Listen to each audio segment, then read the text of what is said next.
अस्सलाम वालेकुम students, I am your maths mentor और आज हम स्टार्ट करने जा रहे हैं एक्सरसाइज नंबर 3.1 का क्वेश्चन नंबर 3 to 7 कवर करेंगे हम अपने इस वीडियो में। ठीक है, और आप सबसे पहले क्वेश्चन नंबर 3 to 7 में जो कंसेप्ट यूज़ होने हैं हम उसका थोड़ा सा इंट्रोडक्शन ले लेते हैं ताकि हमें क्वेश्चन करने में थोड़ी आसानी हो। तो सबसे पहले हम इसका इंट्रोडक्शन स्टार्ट करते हैं। इंट्रोडक्शन में सबसे पहली डेफिनेशन है सबसेट की। सबसेट की डेफिनेशन है if every element of a set A is an element of set B then A is a subset of B. अच्छा, अब इस डेफिनेशन में क्या कह रहे हैं कि अगर हर element every element of a set A का हर एलिमेंट कहाँ पर हो, सेट बी में हो, तो क्या होगा, A is a subset of B. और इसको लिखते ऐसे हैं ए और फिर ये वाला साइन और फिर आगे बी। ठीक है, अब मैं इसको आपको थोड़ी सी ना एग्जाम्पल दे के ये समझा देती हूँ कि ये किस तरह से क्या लिखा हुआ है। अच्छा, ये सबसे पहले हम एग्जाम्पल ले लेते हैं सेट ए। तो हमने लिखा सेट ए, हमने ले लिया लेट से 1 2 और 3 ले लेते हैं हम। ठीक है, और एक हम ले लेते हैं सेट बी। सेट बी हमने ले लिया 1 2 3 4। ठीक है, अच्छा, अब इसमें ये जो डेफिनेशन कही है ना, क्या ये फुलफिल हो रही है इन दो में। अब हमने कहा if every element of set A, हर एलिमेंट जो है वो सेट ए का is an element of set B, वो सेट बी का एलिमेंट हो, तो हम कहेंगे कि A is a subset of B. जैसे यहाँ 1 था तो वो बी का भी मेंबर है 1, फिर 2 था तो वो 2 बी का भी मेंबर है, यहाँ पर 3 था तो 3 बी में भी है। तो सारे एलिमेंट सेट ए के सेट बी में एग्जिस्ट कर रहे हैं, वहाँ पर मौजूद हैं। सो हम ये कह सकते हैं A is a subset of B. ठीक है, हाँ, अगर यहाँ पर हमारे पास इस सेट में 5 भी होता, 1 2 3 और साथ 5 आ जाता, तो 5 यहाँ पर तो मौजूद नहीं है, तो हम इसको कभी भी ये नहीं कहेंगे कि A is a subset of B, क्योंकि इसमें एक ऐसा एलिमेंट आ गया है जो बी में नहीं है। ठीक है, तो आपने तब कहना है A is a subset of B जबकि ए के सारे एलिमेंट बी में आपको नज़र आ रहे हों, वो मौजूद हों वहाँ पर। ठीक है, यहाँ पर हमारे पास सारे एलिमेंट्स ए के जो बी में मौजूद हैं, तो हमने कह दिया A is a subset of B. ये था जी कंसेप्ट हमारे पास सबसेट का। नेक्स्ट आते हैं हम अपने प्रॉपर सबसेट पे। ठीक है, प्रॉपर सबसेट की डेफिनेशन है हमारे पास if A is a subset of B and B contain at least one element that is not an element of A, then A is said to be a proper subset of B. अब वो कह रहे हैं कि पहली बात तो ये जो ए है वो सबसेट हो बी का, और बी में एक एलिमेंट ऐसा लाजमी होना चाहिए जो ए में ना हो, मतलब कि जो बी सेट है ना वो बड़ा होना चाहिए, उसमें एक एलिमेंट एटलीस्ट एक एलिमेंट ऐसा होना चाहिए जो ए में ना हो, तो हम कहेंगे कि ए जो है वो एक प्रॉपर सबसेट है बी का। ठीक है, ये वाली जो एग्जांपल ली है हमने, ये भी हमारे पास प्रॉपर सबसेट की बन रही है क्योंकि बी में एक ऐसा एलिमेंट है जो हमारे पास ए में नहीं है। ठीक है, अच्छा, सबसे पहली बात हमने ये फुलफिल करवानी है सबसेट की कि ए के सारे एलिमेंट बी में होने चाहिए। ठीक है, अगर ए बी का सबसेट है तो बी में भी एक ऐसा एलिमेंट एग्जिस्ट करना चाहिए 4 जैसा, ही जैसे यहाँ पर 4 लिखा हुआ है, जो ए में मौजूद ना हो, तो हम कहेंगे A is a proper subset of B. ठीक है, ये एग्जांपल इस पर बिल्कुल फिट है, बट मैं दोबारा एक और एग्जांपल लेके भी आपको बता देती हूँ। लेट्स से मेरे पास सेट ए है और वो है जी ए बी और सी। ठीक है, और यहाँ पे मैं सेट बी ले लेती हूँ, उसमें हम ले लेते हैं A B C D E. ठीक है, अच्छा, अब पहली बात ये कि क्या ए बी का सबसेट है। हाँ है, क्योंकि इसके सारे एलिमेंट इसके अंदर मौजूद हैं। तो हमने जो पहली डेफिनेशन पढ़ी थी वो यही थी ना कि इसके सारे एलिमेंट इसमें मौजूद हों, ए के सारे एलिमेंट बी में मौजूद हों, तो हमने कह दिया कि A is a subset of B. पहली बात तो कंप्लीट हो गई। अब अगली बात है B contain at least one element. B के अंदर एटलीस्ट कम से कम एक एलिमेंट या एक से ज़्यादा एलिमेंट ऐसे होने चाहिए जो ए में मौजूद ना हो। तो यहाँ पर देखिए डी भी है और ई भी है बी में, जो ए में मौजूद नहीं है। ठीक है, तो ये वाली आपकी जो प्रॉपर्टी थी वो भी सेटिस्फाई होगी, that is not an element of A. Then A is said to be a proper subset of B, तो हम कहेंगे कि ए जो है वो प्रॉपर सबसेट है बी का, क्योंकि एक तो ये सबसेट है, दूसरे नंबर पे बी में ऐसे एलिमेंट्स हैं जो ए में मौजूद नहीं है। तो हम कह सकते हैं कि A is a proper subset of B.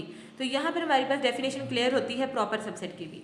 अब हमारे पास इसमें लास्ट डेफिनेशन है इम्प्रॉपर सबसेट। इम्प्रॉपर सबसेट की डेफिनेशन ये है कि if A is a subset of B, एक तो जो है वो ए जो है वो सबसेट हो बी का, लाइक ए के सारे एलिमेंट्स बी में मौजूद हों, and A is equals to B, then we say that A is an improper subset of B. अच्छा, अब हम इसको देख लेते हैं।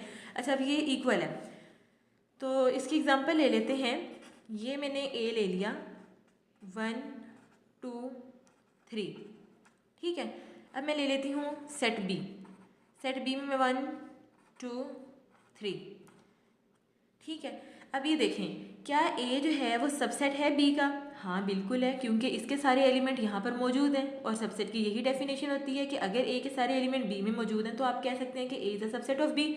तो पहली बात तो हमारे पास कंप्लीट होगी कि A is a subset of B.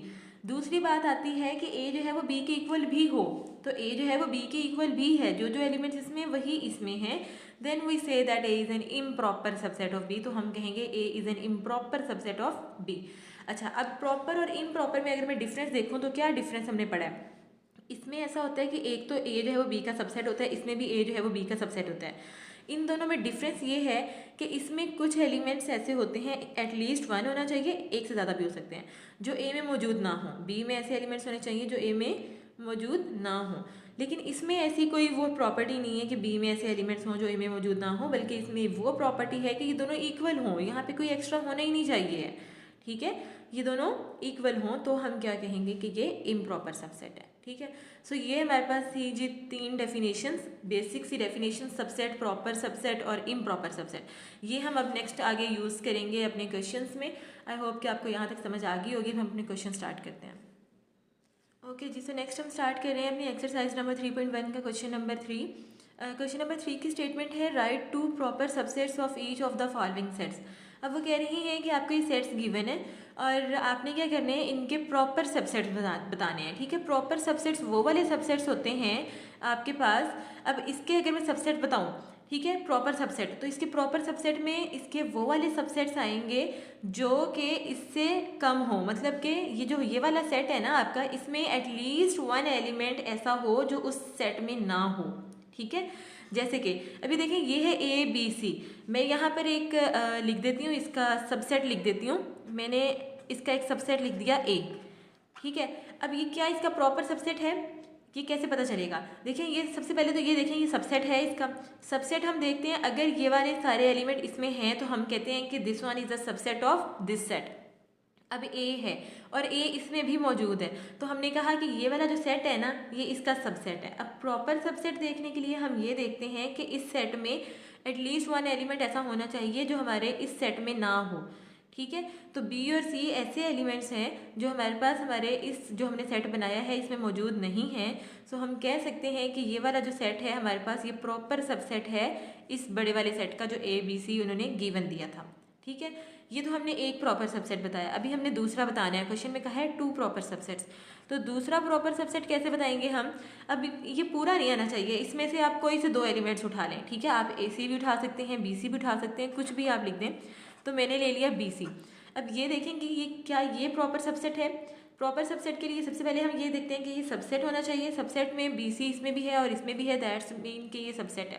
Proper subset का ये होता है कि इस सेट में, बड़े सेट में, कोई एक एलिमेंट ऐसा ज़रूर होना चाहिए जो इसमें ना हो। तो ए इसमें है बट इसमें नहीं है, तो आपके पास ये क्या हो गया, हमारे पास ये जो बी सी है ये प्रॉपर सबसेट है इस सेट का, ठीक है। तो आपका क्वेश्चन नंबर 1 इसका पार्ट जो है वो क्लियर हो जाता है कि एक तो ये हमने प्रॉपर सबसेट बना लिया, दूसरा हमने ये प्रॉपर सबसेट बना लिया, ठीक है। सो नेक्स्ट है इसका पार्ट नंबर 2। पार्ट नंबर 2 में हमारे पास एलिमेंट्स हैं 0 और 1। अब इसके हमने बताने हैं प्रॉपर सबसेट। तो पहला प्रॉपर सबसेट हम लिख देते हैं, लेट्स से 0, ठीक है। 0 इसमें है और इसमें भी है, तो ये सबसेट हो गया। प्रॉपर सबसेट के लिए ये की कंडीशन थी कि इस सेट में कोई एक एलिमेंट ऐसा होना चाहिए जो यहाँ पर मौजूद ना हो, तो यहाँ 1 है, यहाँ नहीं है, तो हमने कहा कि ये जो है वो हमारे पास प्रॉपर सबसेट हो गया। अच्छा, अब एक और प्रॉपर सबसेट बताना है, तो उसमें आप ले लें 1, ठीक है। 0 1 नहीं लेंगे बिकॉज फिर इस सेट में कोई एक ऐसा एलिमेंट नहीं रहेगा जो आपके इस सेट में ना हो, ठीक है। तो यहाँ पर हमारे पास अगर 0 1 था तो हम यहाँ 0 1 नहीं ले सकते, वो इक्वल हो जाएंगे और वो इम्प्रॉपर सबसेट बन जाएगा। हमने प्रॉपर बताना है, तो प्रॉपर बताने के लिए आपको इससे छोटा ही सेट लेना पड़ेगा, ठीक है। तो यहाँ 0 1 था तो आपने 1 ले लिया, ये आपके पास 2 हो गए प्रॉपर सबसेट्स, ठीक है। नेक्स्ट है इसका पार्ट नंबर 3। पार्ट नंबर 3 में आपके पास गिवन है नेचुरल नंबर। अब आपको ये पता है कि नेचुरल नंबर्स किस तरह के होते हैं, 1 से स्टार्ट होते हैं, 1 2 3 4 and up to so on चलते रहते हैं, ये स्टॉप नहीं होते, ठीक है। तो इस सेट के आपको प्रॉपर सबसेट बताने हैं एंड इट्स वेरी इजी। आप इसमें से कोई से भी एलिमेंट्स उठा के लिख दें, लाइक 1 2 3 लिख दें, ठीक है। एक तो आपके पास ये हो गया, ये इसका सबसेट भी है क्योंकि इसके सारे एलिमेंट इसमें मौजूद हैं। और दूसरे नंबर पे बड़े वाले सेट में ये जो नेचुरल नंबर आपको सेट गिवन है इसमें बहुत सारे ऐसे एलिमेंट्स हैं जो इसमें नहीं हैं, ठीक है। So this set is the subset of natural numbers, ठीक है, और दिस सेट। और दूसरे नंबर पे हमारे पास इसका कोई भी आपने और प्रॉपर सबसेट बनाना है तो आप 2 रख लें, साथ 4 रख लें, मतलब कुछ भी ले लें आप जो इससे छोटा हो, इसके सारे एलिमेंट्स इसमें नहीं आने चाहिए, ठीक है। आप पूरा नेचुरल नंबर यहाँ पर नहीं लिख सकते। तो ये हमारे पास कंप्लीट हुआ यहाँ तक। और नेक्स्ट हमारे पास है जी इसका पार्ट नंबर 4, उसमें हमारे पास इंटीजर्स आ जाते हैं। सबसे पहले आपको ये पता होना चाहिए कि इंटीजर्स में किस तरह के नंबर्स होते हैं। इंटीजर में आपके पास 0 से स्टार्ट होते हैं और पॉजिटिव नेगेटिव सारे नंबर होते हैं, +-1 +-2 +-3 एंड अप टू 100 ऑन चलते रहते हैं, सारे पॉजिटिव और सारे नेगेटिव नंबर्स, ठीक है। तो इसमें आपने इसके प्रॉपर सबसेट्स बताने हैं, कोई से 2, तो आप कोई से भी लिख दें, -1 लिख देते हैं, साथ -3 लिख देते हैं, ठीक है। ये दोनों नंबर इस सेट में मौजूद हैं तो ये सबसेट हो गया। और इस सेट में बहुत सारे ऐसे एलिमेंट हैं Z में जो इसमें Z में तो है लेकिन इसमें नहीं है, सो दैट्स मीन कि ये जो है वो प्रॉपर सबसेट है इसका Z का, इंटीजर्स का। और दूसरे नंबर पे आपने इसका जो है वो प्रॉपर सबसेट कोई भी बना दें आप, +3 ले लें, साथ -5 ले लें, ठीक है। तो ये भी इसका प्रॉपर सबसेट हो गया क्योंकि ये 2 नंबर इसमें एग्जिस्ट भी कर रहे हैं तो ये सबसेट भी हो गया। दूसरे नंबर पे इस सेट में बहुत सारे ऐसे एलिमेंट्स हैं जो इस सेट में नहीं हैं, ठीक है। तो ये वाला जो सेट है आपका वो सबसेट होगा इस सेट का, ठीक है। ये जो आपके पास इंटीजर्स का सेट है ना, इसका सबसेट होगा। तो ये जो हमने लिखे हैं ये हमने प्रॉपर सबसेट्स लिखे हुए हैं, ओके। आई होप कि आपको यहाँ तक क्लियर हो गया होगा। नेक्स्ट हम इसके पार्ट नंबर 5 करते हैं जी। सो नेक्स्ट है हमारे पास इसका part number 5 which is Q is a rational number, ठीक है। रैशनल नंबर आपके पास होते हैं P/Q की फॉर्म में, ठीक है। तो ऊपर भी आपके पास कोई इंटीजर आना चाहिए और नीचे भी इंटीजर आना चाहिए और Q जो है वो 0 के इक्वल नहीं होना चाहिए, नीचे आपका 0 नहीं आना चाहिए। तो इस तरह के बहुत सारे नंबर हैं P/Q की फॉर्म में कि ऊपर भी इंटीजर हो, नीचे भी इंटीजर हो और नीचे 0 ना हो, तो आप कोई से भी लिख सकते हैं। ये बहुत सारे अनलिमिटेड होते हैं रैशनल नंबर्स भी, तो आप ये लिख दें लाइक 1/2, ये भी एक रैशनल नंबर है क्योंकि P/Q की फॉर्म में ऊपर भी इंटीजर है, नीचे भी इंटीजर है और नीचे 0 भी नहीं है, ठीक है। और आप साथ लिख दें कुछ भी लिख सकते हैं आप, -3/4 लिख दें, तो ये भी आपके पास जो है वो P/Q की फॉर्म में है और रैशनल नंबर ही है। और ये आपके पास इस रैशनल नंबर का प्रॉपर सबसेट बन गया क्योंकि ये दोनों नंबर आपके रैशनल नंबर में मौजूद भी हैं और रैशनल नंबर में बहुत सारे नंबर हैं जो आपके पास इधर नहीं हैं, ठीक है। So this set is the proper subset of Q, ठीक है। और दूसरे नंबर पे आप कुछ भी और लिख दें, लाइक आप लिख दें 4/5 लिख दें, -6/3 सॉरी आप 7 लिख दें, कुछ भी लिख दें, ठीक है। P/Q की फॉर्म में होना चाहिए और ऊपर नीचे इंटीजर्स ही होने चाहिए। अच्छा, एक और बात कि आपके आंसर्स और दूसरे बच्चों के आंसर्स और बुक के आंसर्स ये श्योरिटी नहीं है कि मैच हों, ठीक है। बिकॉज आप जो है वो रैशनल नंबर के प्रॉपर सबसेट्स बता रहे हैं, आप अपनी मर्ज़ी से लिखेंगे, हो सकता है आपकी क्लास में जितने बच्चे हैं उन सबके आंसर्स डिफरेंट हों, तो इसमें आपने ये नहीं देखना होता कि मेरा आंसर इन जैसा नहीं आ रहा या मेरा आंसर बुक के साथ मैच नहीं हो रहा, बिकॉज ये क्वेश्चन ऐसे हैं कि आपके आंसर्स डिफरेंट आएंगे, ठीक है। तो इसमें आपने घबराना नहीं है और आपने बस अपनी मर्ज़ी से इसके सबसेट्स बनाने हैं और सही बनाने हैं। तो ये हमारे पास जो हमने अभी बनाया है ये भी हमारे पास जो सेट Q है रैशनल नंबर्स का, एक तो इसका सबसेट भी है और दूसरे नंबर पर प्रॉपर सबसेट भी है, क्योंकि प्रॉपर सबसेट हमें ये कहता है कि जो जिस सेट का आप बता रहे हैं प्रॉपर सबसेट, उसमें बहुत सारे ऐसे एलिमेंट्स हैं जो इसमें मौजूद नहीं हैं। So this one is the proper subset of Q which is rational number, ठीक है। आई होप कि ये समझ आ गया अब आपको। नेक्स्ट हम आते हैं अपने नेक्स्ट क्वेश्चन के पार्ट नंबर 6 पे, रियल नंबर।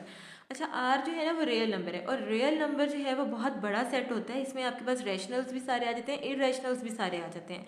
तो आपने कोई से भी आपने इसके 2 प्रॉपर सबसेट्स बताने हैं। अब इसमें इररेशनल आ जाते हैं तो आप ये लिख दें, ठीक है, √3 ये इररेशनल नंबर आ गया। साथ आप कुछ भी -2/9 लिख दें, ठीक है, रैशनल और इररेशनल मिल गया, जो रियल बन गया ना, ठीक है। और नेक्स्ट आपने दूसरा बताना है इसका प्रॉपर सबसेट और उसमें भी आप कुछ भी लिख सकते हैं, लाइक -1/4 लिख दें, फिर आप 3/11 लिख दें, ठीक है। तो ये दोनों जो है वो क्या है, इस रियल नंबर के आपके पास प्रॉपर सबसेट हैं, क्योंकि ये भी इसके अंदर जो है वो लाई कर रहा है और ये भी इसके अंदर लाई कर रहा है।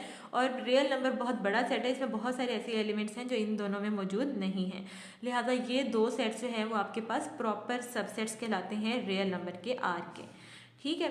अच्छा, नेक्स्ट हम आते हैं अपने इसके लास्ट पार्ट की तरफ, पार्ट नंबर 7। अब इसमें ना आपके पास लिखा हुआ है सेट बिल्डर नोटेशन में, तो आप इसको सबसे पहले टेबुलर फॉर्म में ले आएँ कि ये सेट है किस तरह का। सबसे पहले आपको कहा है एक्स, एक्स कहाँ से बिलोंग कर रहा है, क्यू से। क्यू क्या है आपके पास, रैशनल नंबर, ठीक है। अब एंड उसकी कंडीशन क्या बता दी है कि ये एक्स जो है वो 0 से बड़ा हो और लेस देन इक्वल्स टू 2 हो, ठीक है। तो ये हमारे पास किस तरह के सेट बनेगा, इसका सेट आपके पास 0 से बड़ा होना चाहिए। तो 0 से बड़ा होगा तो लाइक 0 पॉइंट समथिंग से भी स्टार्ट हो सकता है, ठीक है। तो पॉइंट में आपने ना लेके जाए 1/समथिंग, आपने p/q की फॉर्म में लेकर आना है। तो आप चले अभी हम यूँ लिख देते हैं कि मैं 1 लिख देती हूँ और फिर इसके दरमियान हमने जाना कहाँ तक है, 2 तक जाना है। तो हम चले मैं अभी यहाँ पर फ़िलहाल 2 लिख देती हूँ।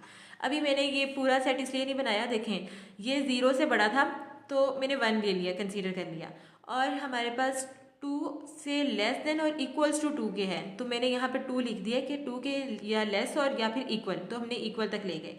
अब ये देखें ये हमारे पास रैशनल नंबर है, तो रैशनल नंबर हमारे पास इस तरह से नहीं होते कि 1 हो गया, 2 हो गया, 3 हो गया, लाइक इंटीजर्स नहीं होते, उनके दरमियान बहुत सारे नंबर होते हैं। जैसे यहाँ पर आपके पास 1/2 आ सकता है, 1/3 आ सकता है, 1/4 आ सकता है, इन दोनों के दरमियान अनलिमिटेड नंबर्स होंगे, बहुत सारे नंबर्स होंगे, ठीक है। तो आपने इन दो को, सिर्फ इन दो को ही कंसीडर नहीं करना, बल्कि इनके दरमियान बहुत सारे नंबर्स हैं, ठीक है। मैं यहाँ पर लिखना चाहूँ तो और भी बहुत सारे आ जाएंगे, तो आपने इनके दरमियान वो सारे कंसीडर करने हैं। खैर हमने जो है वो इतनी बारीकी में नहीं जाना, क्योंकि आपको ये नहीं कहा गया कि आप इसका सेट जो है वो टेबुलर फॉर्म में बना के दिखाएंगे इस तरह से। आपको जस्ट ये कहा गया है कि इसके 2 प्रॉपर सबसेट्स बताएं। तो आपने अपना काम थोड़ा आसान तरीके से करना है। सबसे पहला काम आपने क्या करना है कि इसके अंदर 1 आ रहा है ना, 0 से बड़ा है और लेस देन इक्वल्स टू 2 है, तो 1 आ रहा है, आप 1 लिख दें, ठीक है। दूसरे नंबर पे 2 भी आ रहा है, तो आप बीच में 2 लिख दें, ये लें, ये 2 सेट बन गए। इसके अलावा भी आप बना सकते हैं, आप 1/2 भी बना सकते हैं, अगर आप बनाना चाहते हैं तो यू कैन 1/2, ठीक है, आप जो भी लिख सकते हैं। तो और भी बहुत सारे बन सकते हैं, लाइक 2/3 भी ऑलमोस्ट बन जाएगा, और इस तरह से काफ़ी सारे बन जाएंगे जो फ्रैक्शन की फॉर्म में, जो रैशनल नंबर में से आ रहे होंगे। बट आप ये भी लिख देंगे तो इट्स गुड, इट्स फाइन, ठीक है। अब ये देखें आपने ये आप क्वेश्चन कर सकते हैं कि ये आपने 2 क्यों लिख दिया, हमने तो क्यू भी लिखना था ना, हमने तो रैशनल नंबर्स बताने हैं, तो आपने जस्ट 2 क्यों लिख दिया, p/q की फॉर्म में क्यों नहीं लिखा। जो सिंपल इंटीजर्स होते हैं ना, जैसे अगर मैं यहाँ पर लिख दूँ 2, 3, तो ये भी आपके पास रैशनल नंबर हैं, ठीक है। रैशनल नंबर कैसे हैं ये, क्योंकि जिसके नीचे कुछ नहीं होता उसके नीचे 1 तो होता है, इसके नीचे कुछ नहीं है, इसके नीचे 1 तो है, ठीक है। तो ये p/q की फॉर्म में बन गया, लिहाजा अगर आप यहाँ 1 लिख रहे हैं दैट्स मीन 1 के नीचे 1 है, ये भी p/q की फॉर्म में। 2 लिख रहे हैं तो 2 के नीचे कुछ नहीं है तो 1 है, वो भी p/q की फॉर्म में आ गया। तो ये रैशनल नंबर ही हैं सारे, ठीक हो गया। आप इन्हें रैशनल नंबर कंसीडर कर सकते हैं, क्योंकि जिसके नीचे कुछ नहीं होता उसके नीचे यहाँ 1 होता है लाजमी, और हमारे पास रैशनल नंबर की कंडीशन ये होती है कि वो p/q की फॉर्म में हो और q does not equals to 0, तो ये 0 नहीं है, ये 1 है, तो हम इसको ले सकते हैं, कंसीडर कर सकते हैं हम, ठीक है। सो यहाँ तक हमारा क्वेश्चन नंबर 3 जो है वो क्लियर होता है, उसके सारे पार्ट्स हमने डिस्कस कर लिए हैं, एंड आई होप कि आपको यहाँ तक समझ आ गई होगी। ओके जी, सो नेक्स्ट है हमारे पास क्वेश्चन नंबर 4। क्वेश्चन नंबर 4 की स्टेटमेंट है, is there any set which has no proper subset, if so name that set. वो कह रहे हैं कि क्या कोई ऐसा सेट है जिसका कोई भी प्रॉपर सबसेट ना हो, और अगर ऐसा है तो उसका नेम बताएं कि वो कौन सा सेट है जिसका कोई प्रॉपर सबसेट नहीं होता, ठीक है। तो इसका आपने आंसर लिखना है, आंसर हम इसका देंगे येस।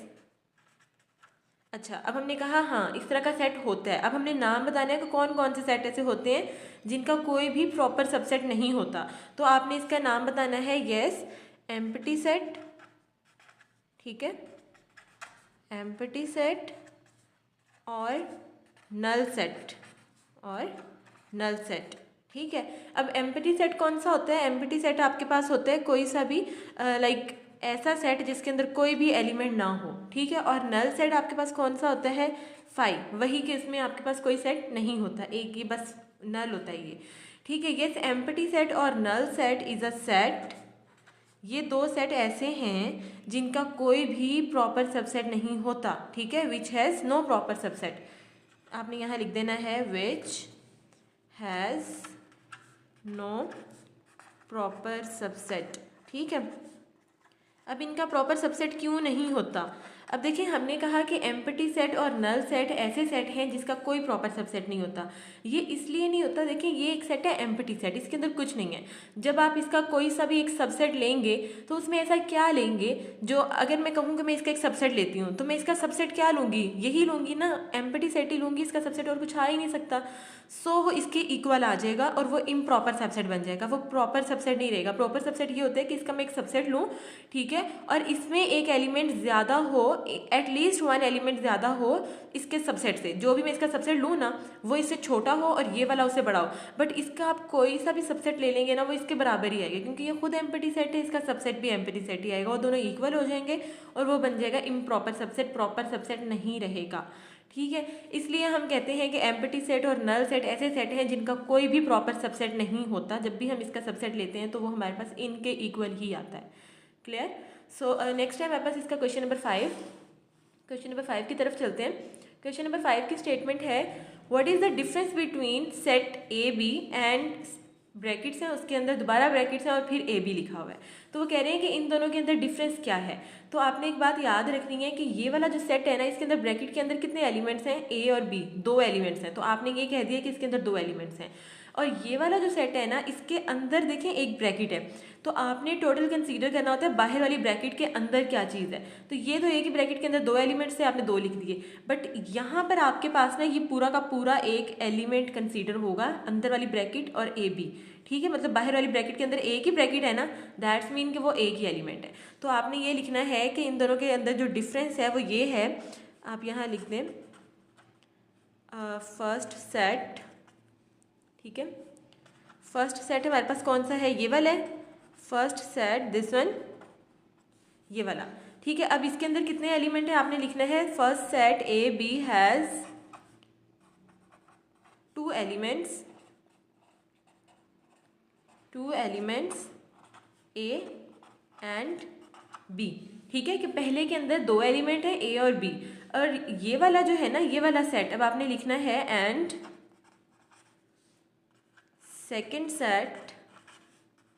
सेकेंड सेट कौन सा आपके पास, ये वाला है। ठीक है, तो इसमें आपने लिखना है हैज़ ओनली 1 एलिमेंट। अब कौन सा एलिमेंट है इसके अंदर, आपने पूरी ब्रैकेट लिख देनी है। ठीक है, has only 1 element A B. ठीक है, कि इसकी ब्रैकेट के अंदर जो है वो एक ही सेट पड़ा हुआ है, ये वाला ब्रैकेट और ये A B, curly bracket A B.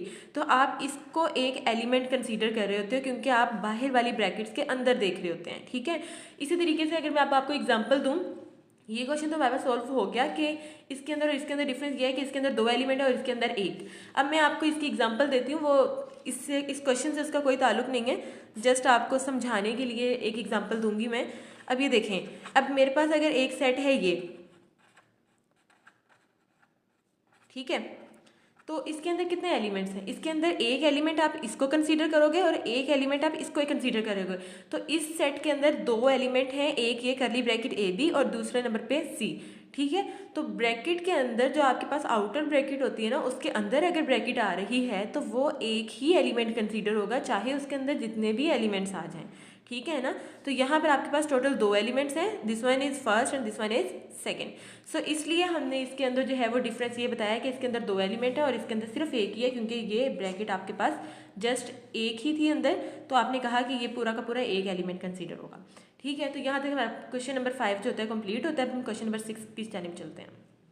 Okay ji, so next है हमारे पास क्वेश्चन नंबर 6। क्वेश्चन नंबर 6 की स्टेटमेंट है, what is the number of elements of the power set of each of the following sets. अब वो कह रही हैं कि हमारे पास ये सेट है और हम इनके अगर पावर सेट लिखेंगे तो उसके अंदर कितने एलिमेंट्स आएंगे। अब पावर सेट कैसे लिखते हैं वो आई थिंक हम नेक्स्ट क्वेश्चन में इसको सॉल्व करेंगे, बट अभी का आपका काम ये है कि आपने ये बताना है कि पावर सेट में नंबर ऑफ एलिमेंट्स कैसे फाइंड किए जा सकते हैं। जैसे अगर आपके पास ये सेट है या ये सेट है, कोई भी आपको सेट गिवन हो और आपको ये कहा जाए कि अगर हम इसके पावर सेट बनाएं तो उसके अंदर कितने एलिमेंट्स आएंगे, तो उसके लिए आपने जस्ट एक फार्मूला यूज़ करना है और उसके अंदर आपने वैल्यूज़ पुट करके आंसर निकालना होता है। ठीक है, तो अभी फ़िलहाल हम ये काम करेंगे। अच्छा, अब आपने जो नंबर ऑफ़ एलिमेंट्स निकालने हैं ना पावर सेट के लिए, उसका फार्मूला जो होता है वो होता है n of s is equals to 2 की पावर m।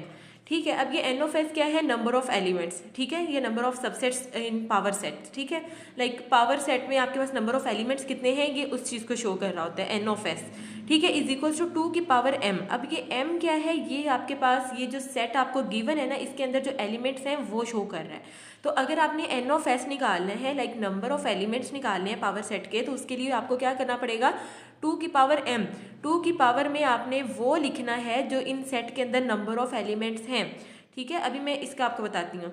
यहाँ पर हमारे पास क्या है, इस सेट के अंदर कितने एलिमेंट्स हैं, ये तो एम्प्टी सेट है ना, इसके अंदर तो आपके पास कोई भी एलिमेंट नहीं है, दैट्स मीन यहाँ पर m क्या होगा, m हमारे पास हो जाएगा 0, ठीक है, m हमारे पास number of elements in this set है, तो ये हमारे पास हो गया 0। तो अगर मैं यहाँ पे नंबर ऑफ एलिमेंट्स निकालना चाहूँ पावर सेट के, तो आप कैसे निकालेंगे, 2 की पावर m लिखना था, m क्या है 0 है, तो 2 की power 0 which is equals to something power 0 is equals to 1 होता है, ठीक है। तो इसका मतलब हमारे पास जो आंसर आएगा वो 1 आएगा, ठीक है। किसी भी चीज़ की पावर अगर 0 आ जाती है ना, तो उसका आंसर आपके पास 1 आता है।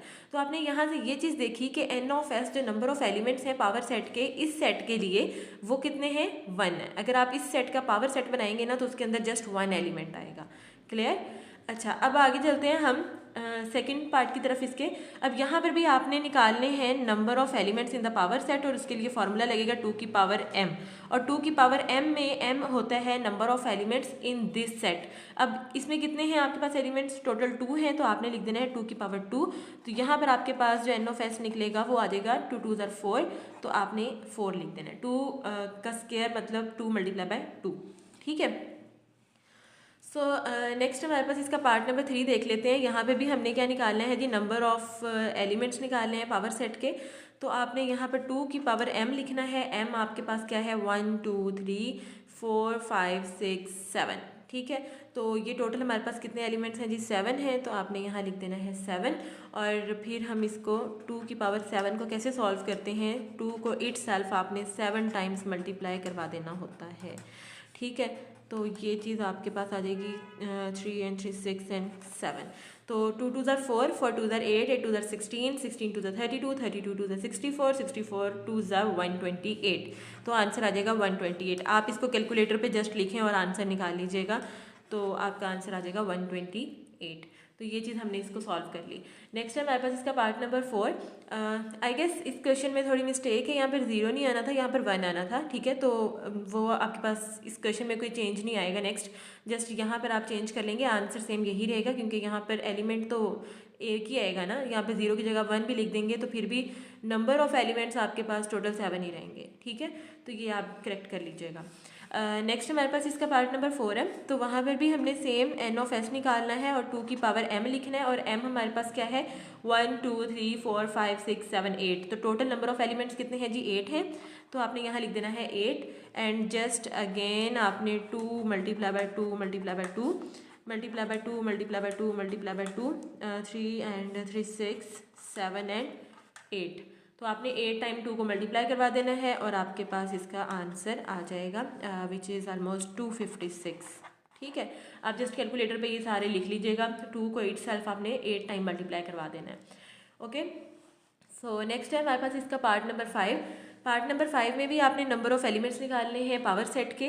तो पावर सेट के एलिमेंट्स हम कैसे गिनते होते हैं, वो फॉर्मूला भी हमने पढ़ा हुआ है कि 2 की पावर m लिखते हैं। m हमने इस सेट के अंदर जितने एलिमेंट्स होते हैं वो लिखने होते हैं। अब देखिए इस सेट के अंदर कितने एलिमेंट्स हैं, एक तो हो गया ये और दूसरा ये, ठीक है। अभी मैंने लास्ट क्वेश्चन में भी ये चीज़ समझाई थी कि अगर ब्रैकेट के अंदर अगेन ब्रैकेट आती है ना, तो वो पूरा का पूरा एक एलिमेंट कंसीडर होता है। तो ये हो गया 1 एंड दिस वन इज़ 2। तो ये टोटल कितने एलिमेंट्स हो गए आपके पास, यहाँ m हमारे पास हो जाएगा 2, ठीक है। तो आपने 2 की पावर m लिखना था, तो m की जगह आप लिख देंगे यहाँ 2। तो यहाँ पर n ऑफ s आपके पास क्या आ जाएगा जी, 2 2 ज़र 4, ठीक हो गया। सो इसका लास्ट पार्ट है हमारे पास, हमने यहाँ पर n ऑफ s निकालना है, और उसके लिए हमें 2 की पावर m चाहिए है, और m हमारे पास नंबर ऑफ एलिमेंट्स यहाँ पे कंसीडर देखने हैं हमने कितने हैं। तो 1 2 and 3, ठीक है। पहले आउटर ब्रैकेट थी, आउटर ब्रैकेट के अंदर जब ब्रैकेट आती है तो वो 1 एलिमेंट कंसीडर होता है, ये पूरा का पूरा एक एलिमेंट कंसीडर होगा, ये पूरा का पूरा दूसरा, और ये पूरा का पूरा तीसरा। सो 1 2 एंड 3। सो यहाँ पर आ जाएगा जी 2 की पावर 3 और आप जस्ट इसको सॉल्व कर लेंगे। 2 की पावर 3 मतलब 2 मल्टीप्लाई बाय 2 मल्टीप्लाई बाय 2 और 2 2 4 एंड 4 2 8। तो इसका आंसर आपके पास आ जाएगा जी 8। n of s is equals to 8। ये हमारे पास इसका आंसर है। आई होप कि आपको समझ आ गई होगी कि हम जो है वो कैसे निकालते हैं अपने नंबर ऑफ एलिमेंट्स, कैसे निकालते हैं पावर सेट के। तो वो जस्ट आपने एक फार्मूला यूज़ करना होता है जो कि ये वाला है, इसको आप अच्छे से याद करें। एन ऑफ एस निकालने के लिए 2 की पावर m लिखते हैं और m आपके पास जो भी सेट गिवन होगा आप उसके नंबर ऑफ एलिमेंट्स गिन के यहाँ लिख देते हैं। तो इस तरह आपके पास निकल आते हैं कि अगर आप किसी भी एक सेट के पावर सेट लिखते हैं तो पावर सेट के अंदर कितने एलिमेंट्स आएंगे वो देखने के लिए आप जस्ट ये फार्मूला लगाते हैं और आपको पता चल जाता है कि इस सेट के जो पावर सेट बनेंगे ना उसके अंदर 4 एलिमेंट्स आएंगे। इस सेट का जो पावर सेट बनेगा उसके अंदर टोटल 256 एलिमेंट्स आएंगे। तो इसी तरीके से हम नंबर ऑफ एलिमेंट्स निकालते हैं of power set of any set. ठीक है, तो यहाँ तक हमारा क्वेश्चन नंबर 6 होता है जी कंप्लीट।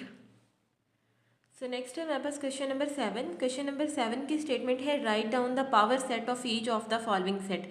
अच्छा, आप देखें क्वेश्चन नंबर 6 में ना हमने जस्ट ये बताया था कि अगर हम किसी सेट के पावर सेट बनाते हैं तो उसके अंदर कितने एलिमेंट्स आएंगे वो कैसे काउंट करते हैं। अब यहाँ पर आपको पावर सेट बनाने का तरीका भी बताया जाएगा कि अगर आपके पास ये सेट है और आपने इसका पावर सेट बनाना है तो कैसे बनाएंगे। अच्छा, मैं थोड़ा सा लास्ट क्वेश्चन से रिलेटेड आपको बताना चाहती हूँ कि अगर हमारे पास ये सेट गिवन था तो हम बताते थे कि इसके पावर सेट में कितने एलिमेंट्स आएंगे, तो उसके लिए हम एक फार्मूला लगाते थे N of S is equals to 2 की पावर m और m होते थे इस सेट के नंबर ऑफ एलिमेंट्स। तो ये कितने थे 2, तो यहाँ हम लिख देते थे 2 विच इज इक्वल्स टू 4। ठीक है, तो हमें लास्ट क्वेश्चन ने ये बताया कि अगर हमारे पास ये सेट हो तो उसके टोटल पावर सेट में कितने एलिमेंट्स आएंगे, 4 आएंगे। अब हम इसका पावर सेट बना कर देखेंगे कि क्या वाकई उसमें 4 एलिमेंट्स आते हैं। अब हम इसके पावर सेट की तरफ आते हैं। वैसे इस क्वेश्चन में बेसिकली इसका कोई ताल्लुक नहीं है, मैंने जस्ट लास्ट क्वेश्चन से आपको रिलेट करवाया है ताकि आपको पता चले कि पिछले क्वेश्चन में हमने क्यों ये चीज़ पढ़ी थी। ठीक है, तो यहाँ पर आपने जो काम करना है ना वो एक्चुअली आपने पावर सेट बना के दिखाना है। और पावर सेट कैसे बनाते हैं, किसी भी सेट का पावर सेट इस तरह बनाते हैं कि जो सेट आपके पास गिवन होता है ना उसको आपने यूँ लिख लिया, तो आपने इसको कोई नाम दे दीजिएगा, लेट से आप इसको ए नाम दे दीजिएगा। तो नेक्स्ट जब आप इसका पावर सेट बनाने लगेंगे ना, चले मैं यहाँ पर इसको नाम दे देती हूँ पहले। ठीक है, ये आपके पास गिवन सेट है, आपने इसका पावर सेट बनाना है तो आप लिखेंगे P of A is equals to, हम इसका पावर सेट लिखने लगे हैं। पावर सेट लिखने के लिए सबसे पहले ना आप लिखते हैं नल सेट। ठीक है, नेक्स्ट आप स्टार्ट कर देते हैं। सबसे पहले इनके जो एलिमेंट्स हैं ना वो सारे अलग अलग लिखने हैं आपने, जैसे कि 9 और 11 है तो पहले आप लिख दें 9, फिर आप लिख दें 11, अलग अलग हो गए। ठीक है, अब हम नेक्स्ट इसमें क्या कर सकते हैं, अब आप ये पूरा का पूरा सेट पकड़ के लिख दें 9 और 11। ठीक है, इसके अलावा अब इसकी कोई और तरतीब है नहीं जो हम दे सकें क्योंकि इसमें 2 ही एलिमेंट्स हैं, तो वो 2 ही एलिमेंट्स हमने 9 और 11 लिख दिए। एक दफ़ा 9, एक दफ़ा 11 और दूसरी दफ़ा 9 11। तो पॉसिबल जितने भी डिफरेंट वेज होते हैं ना आप उस सेट को डिफरेंट उस तरह से लिखते हैं। तो यहाँ पर इसके डिफरेंट वेज यही हो सकते थे कि एक दफ़ा हम इसको सेपरेट सेपरेट लिख दें, एक दफ़ा साथ इकट्ठा लिख दें, और ये आपने लास्ट में लिखना होता है स्टार्ट में। ठीक है, यहाँ तक तो आपने कर लिया। अब आपने एक काम करना होता है कि इसके ना यहाँ पर आउटर पे आपने ब्रैकेट लगा देनी होती है बस। तो ये आपके पास बन गया पावर सेट। अब देखें अगर मैं इस पावर सेट के अंदर इसके एलिमेंट्स काउंट करूं तो कितने हैं total, 1 2 3 and this one is 4।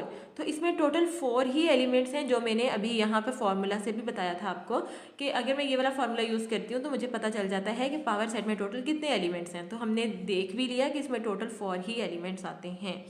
ठीक है, तो ये हमने इसका पावर सेट बना लिया। अब हम इसके नेक्स्ट पार्ट की तरफ चलते हैं। नेक्स्ट पार्ट है हमारे पास plus minus multiply and divide. तो इसका पावर सेट हम बनाएंगे। तो मैं सबसे पहले इस सेट को नाम दे देती हूँ। लेट से आप इस सेट को कोई भी नाम दे दें, चलें बी दे देते हैं। B is equals to this one लिख दीजिए, मैंने इस साइड पे लिख दी है, जगह नहीं थी यहाँ पर। तो इसका पावर सेट बनाने के लिए पी ऑफ बी आएगा इज इक्वल्स टू। अब देखें आपको मैंने ऊपर वाले क्वेश्चन में ये चीज़ बताई कि हम उसको डिफरेंट वेज से लिखते हैं कि डिफरेंट कितनी वेज हैं जिसमें हम इसको लिख सकते हैं। अब इसी तरीके से सबसे पहले हम इस क्वेश्चन में क्या लिखेंगे, हम एक नल सेट लिख देते हैं, फिर हमने इन सबको अलग अलग लिखना होता है सेपरेट। तो वो कैसे लिखेंगे, एक दफ़ा प्लस, फिर एक दफ़ा माइनस, फिर मल्टीप्लाई, ठीक है, फिर हम लिख देते हैं डिवाइड। ये हमने अलग अलग करके लिख दिया। अच्छा, और हम इसको कैसे लिख सकते हैं, कैसे कैसे इनके हम सबसेट्स बना सकते हैं यहाँ पर, प्लस माइनस, ठीक है, प्लस के साथ हमने माइनस को लगा दिया। अब आपने प्लस पकड़ा है ना, तो प्लस के साथ एक एक को करके सबको कर दें, क्योंकि वो एक डिफरेंट वे ही बनती जाएगी। ठीक है, तो प्लस को पहले माइनस के साथ कर लिया, अब प्लस को मल्टीप्लाई के साथ कर लेते हैं। प्लस के साथ हमने मल्टीप्लाई कर दिया। ठीक है, अब हम और क्या बना सकते हैं इसका सेट, हम प्लस के साथ डिवाइड को भी लिख सकते हैं। तो मैंने प्लस के साथ हमने यहाँ पर डिवाइड को भी लिख दिया। अच्छा, और हम क्या लिख सकते हैं साथ, अब हमने प्लस को पकड़ के माइनस के साथ भी कर दिया, मल्टीप्लाई के साथ भी कर दिया और डिवाइड को भी कर दिया। अब आप प्लस को भूल जाएं, माइनस को पकड़ें और माइनस के साथ सबको कर दें। तो माइनस मल्टीप्लाई, यहाँ पर आप लिख दें माइनस मल्टीप्लाई, और क्या आ सकता है यहाँ पर, अब माइनस मल्टीप्लाई हो गया तो माइनस डिवाइड के साथ भी जाएगा, तो माइनस हमारे पास डिवाइड के साथ भी आ गया। अब देखें, अब ये मैंने माइनस को शुरू किया मल्टीप्लाई से, माइनस मल्टीप्लाई और माइनस डिवाइड। आप जब ये कहें कि माइनस को प्लस के साथ भी करो तो वो ऑलरेडी एग्जिस्ट कर रहा है। आपने ऐसा बनाना है जो पहले एग्जिस्ट ना कर रहा हो, डिफरेंट हो। तो वो पहले भी प्लस माइनस हो रहा है, तो माइनस प्लस अगेन वही चीज़ हो जाएगी, इसलिए हम इसको नहीं करेंगे। ठीक है, अच्छा, अब हमने नेक्स्ट क्या करना है, माइनस के साथ भी हमने इनको कर लिया, माइनस मल्टीप्लाई कर लिया, माइनस डिवाइड कर लिया। अब माइनस को भी भूल जाते हैं। अब अगेन जो हमारे पास चीज़ बचती है वो है मल्टीप्लाई डिवाइड। तो अब आप एक सेट बना लेंगे मल्टीप्लाई और डिवाइड का। ये भी ऐसा सेट है जो यहाँ पर पहले कहीं एग्जिस्ट नहीं कर रहा। ठीक है, तो अब दो के जितने भी पॉसिबल पेयर थे ना वो हमने बना लिए। इसके अलावा अगर हम बनाने की कोशिश करेंगे ना तो वो रिपीट में आ जाएंगे, रिपीट हमने नहीं करने। तो दो के पेयर तो हमारे पास सारे बन गए। अब हम चलते हैं तीन के पेयर की तरफ। पहले प्लस माइनस मल्टीप्लाई लिख लेते हैं। ठीक है, ये वाला सेट प्लस माइनस मल्टीप्लाई, मतलब प्लस माइनस को पकड़ के पहले मल्टीप्लाई के साथ कर लिया, अब हमने प्लस माइनस को पकड़ के डिवाइड के साथ कर लेना है। तो प्लस माइनस डिवाइड, ये भी हो गया। अब आप माइनस को निकाल दें बीच में से, तो प्लस मल्टीप्लाई डिवाइड भी एक पेयर बन जाता है। तो हमारे पास प्लस मल्टीप्लाई और डिवाइड भी एक पेयर बन जाता है। ये भी एक ऐसा पेयर है जो पहले एग्जिस्ट नहीं कर रहा। ठीक है, और इसके अलावा हमारे पास अब हम माइनस मल्टीप्लाई डिवाइड भी लिख सकते हैं, वो भी पहले नहीं है। तो माइनस मल्टीप्लाई और डिवाइड एक पेयर हमारे पास ये भी बन गया। ठीक है, अब हमारे पास कौन सा पेयर रह गया है, हम जस्ट वो लिखेंगे। अब हमारे पास जो पेयर रहता है ना, अब तीन के पेयर तो ऑलमोस्ट सारे कंप्लीट हो चुके हैं। अब आप इस पूरे के पूरे सेट को एक दफ़ा लास्ट पे लिख देंगे, जैसे हमने ये लिखा था ना, वैसे ही पूरा का पूरा सेट भी एक दफ़ा आएगा। तो प्लस माइनस मल्टीप्लाई और डिवाइड, तो ये पूरा का पूरा सेट भी आ गया।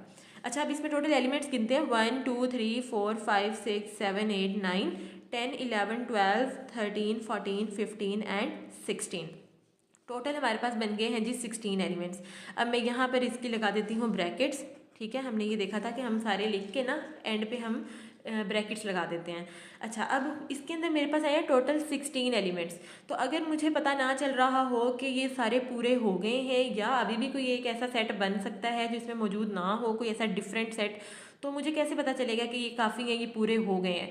तो उसके लिए आपने वही फार्मूला यूज़ करना है n(s) वाला अपने लिए। जस्ट इसके अंदर आपका और कोई काम नहीं है क्वेश्चन के अंदर, ये आप अपने लिए चेक करने के लिए कर रहे हैं कि 2 की पावर कितने एलिमेंट्स हैं, 1 2 3 4। तो यहाँ पर लिख दें 4। तो 2 की पावर 4 क्या होगा, 2 2 4 4 2 8 8 2 16। आप मल्टीप्लाई कर लीजिएगा कैलकुलेटर पर 2 को 4 टाइम्स, तो आंसर आएगा 16। तो आपने ये देखा कि अगर मैंने फॉर्मूले के तहत देखा तो टोटल 16 एलिमेंट्स बनने चाहिए और हमारे 16 बन चुके हैं। दैट्स मीन इसके अलावा और कोई भी इसके अंदर सेट नहीं आएगा, यही इसका पावर सेट है। ठीक है, आई होप कि आपको इसकी समझ आ गई होगी कि सबसे पहले हम एक दफ़ा अलग अलग सेपरेट लिखते हैं, फिर दो के पेयर, तीन के पेयर, मतलब हर पॉसिबल पेयर जो पहले एग्जिस्ट ना कर रहा हो उससे डिफरेंट बनाना है आपने। ठीक हो गया, तो जब आपके पास सारे पॉसिबल पेयर हो जाएंगे तो आपका पावर सेट कंप्लीट हो जाएगा। और ये देखने के लिए कि क्या ये पूरा है, कुछ रह तो नहीं गया इसमें, आप ये वाला फार्मूला अपने लिए यूज़ करके देख सकते हैं कि टोटल नंबर ऑफ़ एलिमेंट्स कितने होने चाहिए इसके अंदर। तो आपका फार्मूला के तहत आपका जो आंसर था वो 16 था। फिर आपने इनको गिन लेना है, तो ये भी टोटल 16 ही है। ठीक है, तो आपका आंसर उसके साथ मैच भी कर रहा है। सो ये हमारे पास इसका पावर सेट हो गया कंप्लीट। अब हम चलते हैं इसके पार्ट नंबर 3 की तरफ। सो नेक्स्ट है हमारे पास इसका पार्ट नंबर 3। पार्ट नंबर 3 को आपने अगर कोई नाम देना है तो आप नाम भी दे सकते हैं, यहाँ पर कोई सा भी आप नाम दे लें। तो ये हमारे पास सेट है ए, तो आपने इसका बताना है जी पावर सेट। तो power set of A is equals to, सबसे पहले हम क्या लिखते होते हैं, हम नल सेट लिखते हैं। अब इस सेट के अंदर ना जस्ट 1 एलिमेंट है ये वाला, ठीक है, 5, जिसको आप नल सेट भी कह सकते हैं। तो अब आपने एक तो ये लिखना ही लिखना होता है, दूसरे नंबर पे आप क्या कर सकते हैं, इसमें पॉसिबल वेज यही हैं कि आप इस पूरे सेट को उठा कर लिख दें, क्योंकि इसके अंदर एक ही एलिमेंट है, इसमें और डिफरेंट पॉसिबल वेज नहीं बन सकती। आप इसको और किस तरीके से लिख सकते हैं, तो आपने एक दफ़ा ये लिखना है नल सेट, अगेन आपने इसको उठाकर पूरा का पूरा लिख देना है, और आपने एंड पे इसके यहाँ पर ब्रैकेट्स लगा देनी होती हैं, तो आपके पास ये इसका पावर सेट बन गया। अगर आप देखना चाहें कि क्या ये ठीक लिखा है मैंने, तो आप क्या कर सकते हैं, वही फार्मूला आप लगाएं n(s) वाला, और यहाँ पर 2 की पावर m। अब m आपके पास क्या है, इस सेट के अंदर जस्ट 1 एलिमेंट था, तो आप 1 लिख देंगे, और 2 की power 1 which is equal to 2। तो इसके अंदर आपके पास टोटल 2 एलिमेंट होने चाहिए, 1 एंड 2, तो 2 ही हमारे पास हैं इसमें। ठीक है, दैट्स मीन आपको पता चल जाएगा कि आपका पावर सेट सही बन गया। ठीक है, तो नेक्स्ट है हमारे पास इसका पार्ट नंबर 4। पार्ट नंबर 4 में आपके पास सेट गिवन है और आपने इसके पावर सेट बताने हैं। अब सबसे पहली बात यह है कि आपको ये पता होना चाहिए कि इस सेट के अंदर टोटल कितने एलिमेंट्स हैं। तो पहला एलिमेंट है जी ये ए, और दूसरा है ये। ठीक है, टोटल कितने नंबर ऑफ एलिमेंट्स हैं, 2। तो अगर आप ये देखना चाहते हैं कि इसके अंदर पावर सेट के अंदर कितने एलिमेंट्स आएंगे, तो आप क्या कर सकते हैं, फॉर्मूला लगाएं, यहाँ पे 2 की पावर लिखें 2 विच इज़ इक्वल्स टू 4। तो अब आपको ये पता चल गया कि जो मैं इसका पावर सेट बनाऊंगी या बनाऊंगा, तो उसमें हमारे पास टोटल कितने एलिमेंट्स होंगे, 4। तो अब आपने क्या करना है कि इसका पावर सेट बनाना है। आप इसको कोई सा नाम दे दें, बी दे दें, ए दे दें, वो आपकी अपनी चॉइस है। ठीक है, तो आपने इसको लिख लिया, क्वेश्चन को ही अगेन लिख लिया आपने, इसका नाम दे दिया बी। अब आपने इसका पावर सेट बनाना है, तो पी ऑफ बी लिखेंगे आप। अब आपने क्या करना है कि सबसे पहले आप एक नल सेट एम्प्टी सेट लिखते हैं। आप इस जिस तरह ये लिखा हुआ है ना यहाँ पर, ये वाला, ठीक है, आप इस तरह से भी लिख सकते हैं और आप यूँ भी लिख सकते हैं। इसका मतलब यही है कि एम्प्टी सेट, आप यूँ 5 लिख दें या फिर ये चीज़ लिख दें, एक ही चीज़ है, कोई इसमें मिस्टेक नहीं होगी। ठीक है, तो आप इसको यूँ भी लिख सकते हैं। सबसे पहले हमने ये लिख दिया, नल सेट लिख दिया। नेक्स्ट अगेन हम इनको सेपरेट करके लिख देते हैं, फर्स्ट एलिमेंट लिख देते हैं, फिर सेकंड एलिमेंट लिख देते हैं। तो सेकंड एलिमेंट ये बन रहा था हमारे पास, ये पूरा का पूरा BC, तो हमने ये लिख दिया। तो एक दफ़ा हमने इनको अलग अलग करके लिख दिया, और एक दफ़ा हम क्या कर सकते हैं, इसको पूरा का पूरा लिख सकते हैं। इसके अलावा और कोई चॉइस नहीं है कि हम इसको और कैसे लिखें ना, 2 ही इसमें एलिमेंट है, एक दफ़ा अलग अलग करके लिख दिया, एक दफ़ा इकट्ठा करके लिख दिया। तो ये सबसे पहले एम्प्टी सेट हो गया, फिर इन दोनों को सेपरेट करके लिखा, फिर एक दफ़ा पूरा का पूरा सेट लिख दिया। और अगेन आपने क्या करना है कि यहाँ पर बाहर इन दोनों की इस साइड पे ब्रैकेट्स डाल देनी है, ताकि आप इसके अंदर एलिमेंट्स काउंट कर सकें। तो ये हो गया 1 2 3 एंड दिस वन इज़ 4, ये पूरा का पूरा। ठीक है, तो आपके पास टोटल नंबर ऑफ एलिमेंट्स कितने हो जाएंगे, 4। यहाँ पर आपने ये चीज़ निकाल कर भी देखी थी कि इसके अंदर जो एलिमेंट्स बनेंगे वो हमारे पास टोटल कितने होंगे, 4 एलिमेंट्स होंगे। ठीक है, तो आपने इसका पावर सेट बना के भी देख लिया है, फॉर्मूला से भी आपको निकालना आता है। तो आप श्योर हो सकते हैं कि आप अगर किसी भी सेट का पावर सेट निकालते हैं, तो आपको ये पता चल सकता है कि मैंने क्वेश्चन ठीक किया है या नहीं किया। अगर आपके पास यहाँ पर भी 4 आ रहा है और आपके पावर सेट के अंदर एलिमेंट्स भी 4 आ रहे हैं, देन आप इस चीज़ पे श्योर होंगे कि मेरा क्वेश्चन बिल्कुल ठीक है, मेरे पावर सेट पूरे के पूरे मैंने बीच में जितने एलिमेंट्स आने थे वो बना लिए हैं। ठीक है, एंड आई होप कि आपको यहाँ तक समझ आई होगी। आज हमारी जो 3.1 एक्सरसाइज है वो कंप्लीट होती है। नेक्स्ट वीडियो में इंशाल्लाह हम 3.2 स्टार्ट करेंगे।